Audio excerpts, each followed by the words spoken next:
9 days to go to the Tour of Flanders. After opening weekend, cobbled races often fade into the background a little, but this is where the passion really returns. It's the E3 Harelbeke, the E3 Saxo Classic, a race starting and finishing in West Flanders and heading into the Flemish Ardennes. It's around 60 kilometres shorter than the Ronde van Vlaanderen itself, but with 17 hills packed. It is a brilliant, brilliant spectacle. It's often seen as a big test of legs, certainly a very good test of the form. Some of the big names are there. Oude Kruisberg, the Hortond, Tyenberg.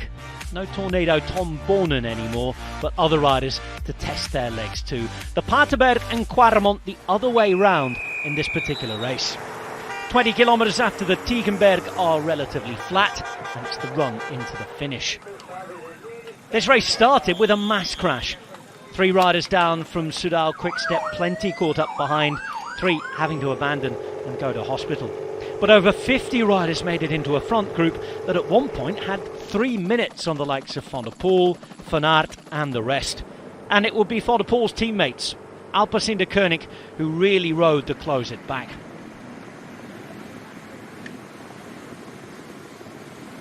Things would settle back together heading into the big part of the hill zone. Around 100 kilometres where 16 hills would be packed in, a few other cobbled sectors as well. We soon found out that it wasn't Mate Moharic's day. Not feeling well, not really getting into the thick of the action.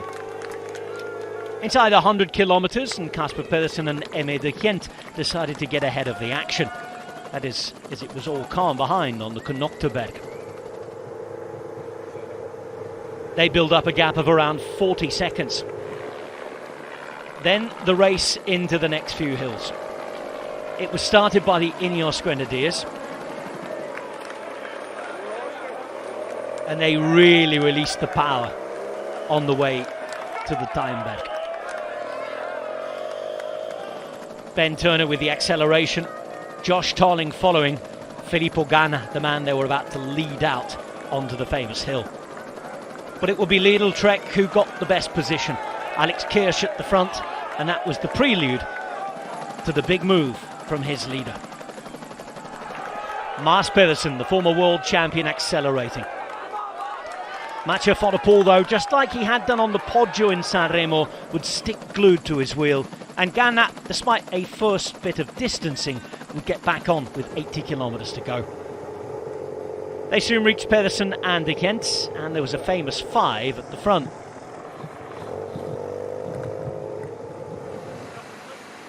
They'd ride on together behind a chase group instigated by Matteo Jorgensen, as well as Tim Wellens,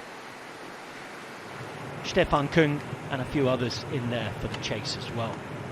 But that chase group was at almost 30 seconds and was not getting any closer.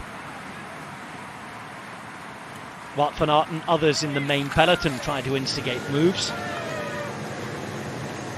Torgis was there as well. Biniam Girmay always in attendance, but nothing was doing. 50 kilometres to go, and the 5 now had a 1 minute 20 lead. It looked like the race was going from the front. Onto the Paterberg, where Van Aert had crashed uphill, and Van der Poel had ridden away from everybody the year before.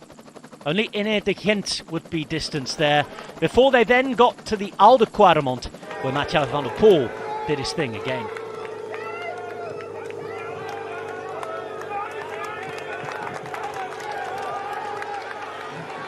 Pedersen initially able to hold on, but it didn't last too long. Ganna and the rest distanced, and Pedersen really starting to fade on the 2.2 kilometre long hill.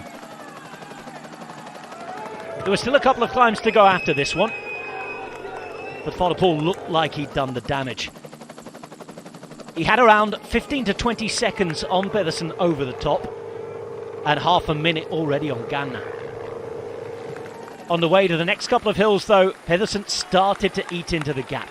He got it down to as close as 13 seconds, but then on the Karnemelbergstraat, it was a big effort from Van der Poel to just start to build that gap again. There were nervous moments on the way, though. Mr. Cyclocross star himself saving the day there. It was a 40-second gap on the way to the final climb of the day, the Tiefenberg. Meanwhile, Pedersen and De Gent, they were at over 2 minutes and just fighting to save the top 5. Over a minute for Van der Poel with just over 10 kilometres to go, and only a disaster would prevent him from winning. Continued to have conversations with the car until it was time to celebrate. More Mathieu van der Poel magic, passing his leg test for Flanders and giving a victory salute after making it look easy. A brilliant ride from Mads Pedersen. He's in fine form and his odds will be shortening, as will those of Filippo Ganna. Not initially on the start list for the Ronde, but who knows on this form. 2 wins in 2 years for Van der Poel at this race.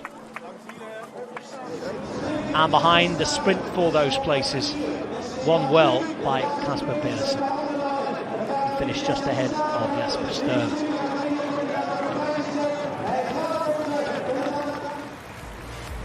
A second win at this race for Van der Poel. He joins Van Aert, Schmil, Museo and Plankert. And the top 10 looking like this, with Mike Teunissen winning the sprint from the main bunch behind for 10th place. Another big moment. Last year he won this, then he went on to win the Flanders-Roubaix double. How will it shake up this year? You can watch it all on TNT Sports.